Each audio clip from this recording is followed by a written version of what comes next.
सा चमके हम स्कूल चले हम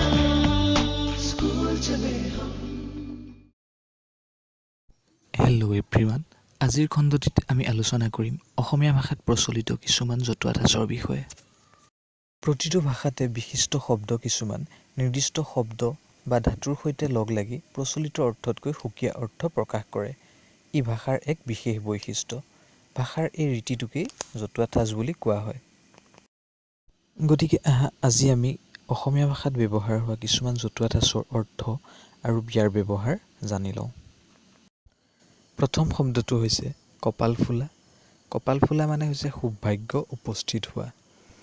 যেনে লটাৰীত 1,00,000 টকা পোৱাত ৰহিমৰ কপাল ফুলিল। ইয়াত কপাল ফুলিল শব্দটোৱে ৰহিমৰ সৌভাগ্যৰ কথা প্ৰকাশ কৰিছে। নেক্সট, কাণ কটা। কাণ কটা শব্দৰ অৰ্থ হৈছে নিলাজ। যেনে কাণ কটা মানুহৰ পৰা আঁতৰি থকাই ভাল। ইয়াত কাণ কটা শব্দটোৱে নিলাজ ব্যক্তিৰ কথা বুজাইছে। কাণ এখন কাট খাই থকা মানুহৰ কথা বুজোৱা নাই। কণাৰ লাখুটি।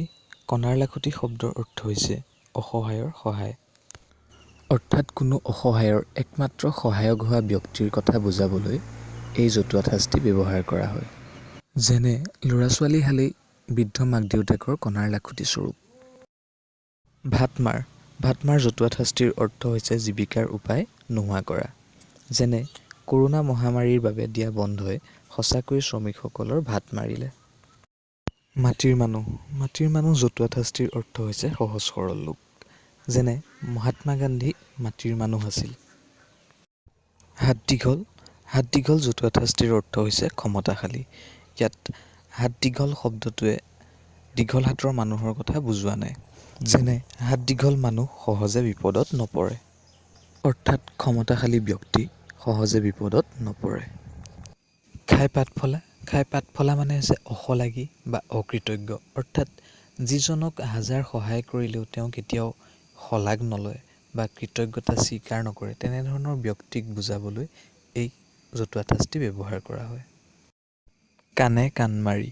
কাণে কাণ মাৰি জতুৱা ঠাঁচটিৰ অৰ্থ হৈছে কোনোমতে। যেনে কাণে কাণ মাৰি পৰীক্ষাত উত্তীৰ্ণ হোৱাটোৱেই ছাত্ৰ ছাত্ৰীৰ উদ্দেশ্য হ'ব নালাগে। ধোধৰ পচলা। ধোধৰ পচলা জতুৱা ঠাঁচটিৰ অৰ্থ হৈছে এলেহুৱা। যেনে ধোধৰ পচলা হৈ ঘূৰি ফুৰিলে আজিৰ দিনত পেট নভৰে। জয়ঢোল কোবোৱা। জয়ঢোল কোবোৱা জতুৱা ঠাঁচটিৰ অৰ্থ হৈছে নিজৰ গুণ নিজেই গোৱা। যেনে জ্ঞানী লোকে কেতিয়াও জয়ঢোল কোবাই নুফুৰে। এনেধৰণৰ ইনফৰ্মেটিভ আৰু এডুকেশ্যনেল তথ্যসমূহৰ বাবে সাধাৰণ জ্ঞান GK চেনেলটো ছাবস্ক্ৰাইব কৰক। Thank U.